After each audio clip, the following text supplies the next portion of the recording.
చూస్తున్న ప్రకృతి మొత్తం చెట్లు, గుట్టలు, కొండలు, భూమి, ఆకాశం, ఈ పంచభూతాలని ఒక సృష్టి. ఇదంతా సృష్టిది ఒక శక్తి అని చెప్పేసి మనం నమ్ముతాం. దాన్ని మనం ఏమంటున్నాం? భగవంతుడు అంటున్నాం.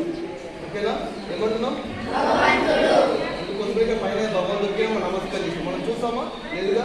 కాకపోతే ఒక నమ్మకం, మనం తప్పు చేస్తే భగవంతుడు ఒక నమ్మకం అని పైన మనం నమస్కారం చేస్తాం. అర్థమైందా? ఇప్పుడు ఇక్కడ ఎవరికి నమస్కారం చేస్తున్నాం? మన పేరెంట్స్.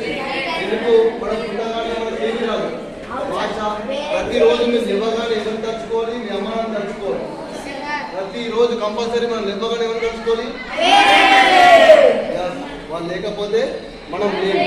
రైట్, పేరెంట్స్ తలుచుకుంటూ ఇక్కడ మన ఫస్ట్ టీచర్స్ వారు మన పేరెంట్స్. మన పుట్టగానే మనకు భాష ఏమీ రాదు, అన్ని నేర్పించి మన పేరెంట్స్ కాబట్టి మన పేరెంట్స్కి నమస్కారం చేస్తున్నాం. స్టార్ట్. గురు బ్రహ్మశ్లోకం.